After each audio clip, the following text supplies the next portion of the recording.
Mas Anies. Ibunya Arab, bapaknya Arab, kakeknya Arab. Mas Anies nikah dengan WNI keturunan Arab. Menantu Mas Anies, anak Mas Anies, nikahnya dengan Arab lagi. Jadi Mas Anies kalau merepresentasikan Indonesia agak kurang ke Indonesianya.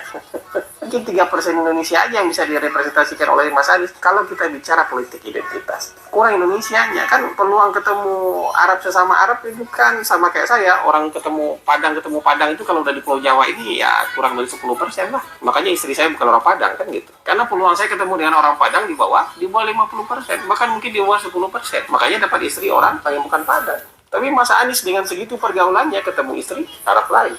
Anaknya ketemu suami Arab lagi.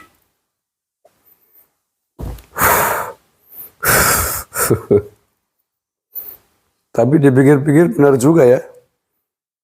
Benar juga nih yang disampaikan oleh siapa nih gak tahu namanya. Tapi cukup viral videonya. Pikir-pikir benar ya. Orang Arab tulen ya. Keturunan bangsa Arab maksud saya.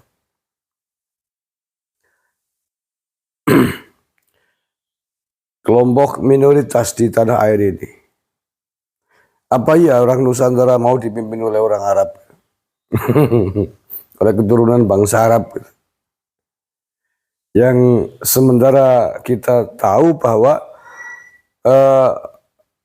tren hari ini, tren akhir-akhir ini, banyak orang Arab, negara-negara Timur Tengah yang belajar ke Indonesia tentang pentingnya menjaga kerukunan umat beragama.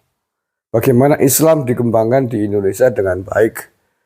Islam di Indonesia dikembangkan secara moderat sehingga kemudian tidak menimbulkan perpecahan dan perang saudara sebagaimana yang terjadi di Timur Tengah. Hampir seluruh negara Islam di Timur Tengah pecah dengan perang saudara. Hancur berantakan, hancur lebur karena konflik ego perang saudara yang ditimbulkan oleh orang-orang turunan Arab ini. Padahal sama-sama Muslim, sama-sama Islam, perang saudara. Nah makanya orang-orang keturunan Arab di Indonesia mestinya belajar dari situ gitu ya. Belajar dari bagaimana orang-orang Nusantara asli ini menjaga kerukunan antar umat beragama, kerukunan antar budaya, antar suku di Indonesia yang ratusan perbedaannya, tetapi mampu dan sanggup hidup rukun. Sehingga kemudian kita punya Bhinneka Tunggal Ika, terciptalah kedamaian karena kita merasa satu bangsa gitu. Jadi jangan bawa-bawa model-model politik orang-orang keturunan Arab di Timur Tengah yang merusak itu. Apa yang saya maksud? Jadi model-model politik identitas itu, wong politik mau merebut, mau mencari kekuasaan, bawanya bela Islam, bela agama, bela Quran. Politik-politik saja. Lah memang yang agama Islam cuma sampean tok, ya, yang gemar-gemar politik identitas. Katanya memilih seseorang, memilih calon presiden karena agamanya. Lah memang yang lain, calon presiden yang lain agamanya beda. Lo calonnya Islam semua. Ganjar Pranowo Muslim, Prabowo Muslim. Gemar-gemar politik identitas membela Islam. Itu yang merusak bangsa Arab di sana di Timur Tengah itu. Masing-masing teriak bela agama, jihad, khilafah. Oh, khilafah. Gundul ndase. Ya akhirnya pecah perang saudara. Sudah berkola kali saya sampaikan. Dan tidak hanya saya, semua pengamat politik Timur Tengah mengingatkan itu. Belajarlah itu dari Sudan, dari Afghanistan, Suriah. Itu umat Islam semua. Bertarung, dewek-dewek, gelut, dewek-dewek. Hanya demi perebutan kekuasaan atas nama agama. Usur-usurnya bela agama dari mana? Dari Hongkong. Wong pengen jadi raja, pengen jadi presiden, kok bela agama.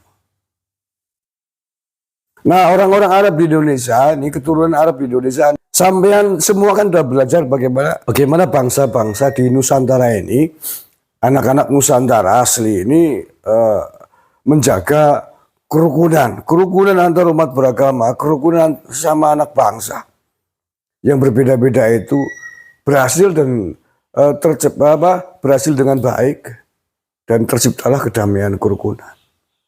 Anda belajar dari situ, Anda pergi ke sana, ke nenek moyang sampean di Timur Tengah sana, sebarkan.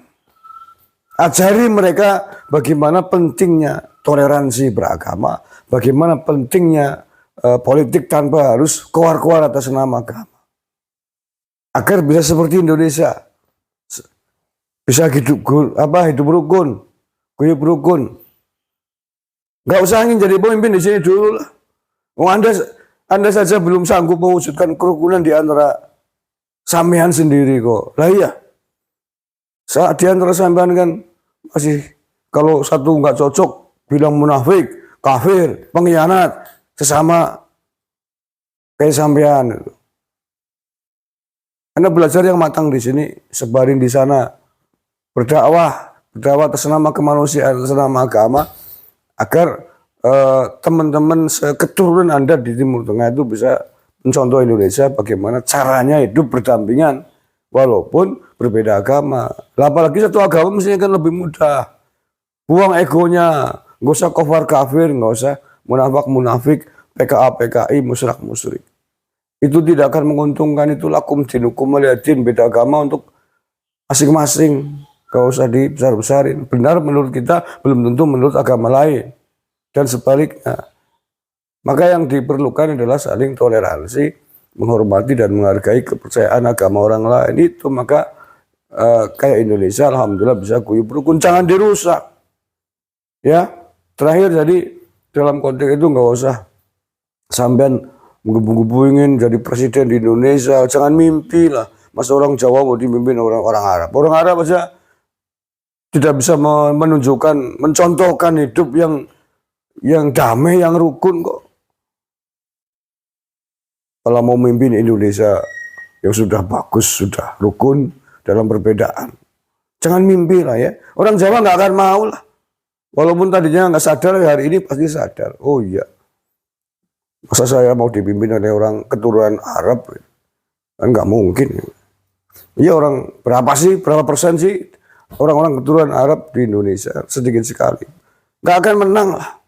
Kalaupun jadi calon nggak akan menang. Saya jamin itu. Orang-orang Jawa yang mau dipimpin oleh bangsa keturunan warga lainnya goblok namanya.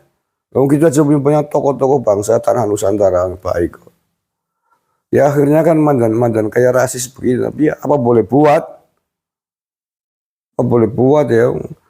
Sudah kenyataannya begitu, masih bawa-bawa agama, politik, identitas, masjid buat kampanye. Teriak kafir kafir, sudah musyrik. Ya paling tidak kita berkaca pilkada DKI 2017 yang diakui dengan agama sebagai alat memperkosa kepentingan politik agar jangan terulang lagi. Nggak akan. Anak Nusantara hari ini sudah cerdas, pintar, semuanya udah pegang medsos, udah tahu bagaimana bahayanya politik identitas, dan sebaliknya bersamaan dengan itu kemudian bangkit menjaga keutuhan, kebinekaan umat manusia yang berbeda-beda di tanah Nusantara ini. Semuanya sudah bangkit semua, nggak usah macam-macam ya kalian ya. Baik yang berdarah asli keturunan dari sana maupun yang memakai ideologinya dari sana. Ideologi apa? Ideologi Khawarij. Ideologi Kadal Gurun. Itu ideologi Khawarij. Yang tidak sama dengan kepentingan Anda, dicap kafir. Dicap halal darahnya, kafir, musyrik, munafik. Itu ideologi Khawarij yang sangat berbahaya. Tidak akan kita biarkan orang-orang berkampanye politik dengan ideologi semacam itu pasti akan berhadapan dan ditumpas oleh anak-anak Nusantara. Terima kasih. Assalamualaikum warahmatullahi wabarakatuh. NKRI harga mati.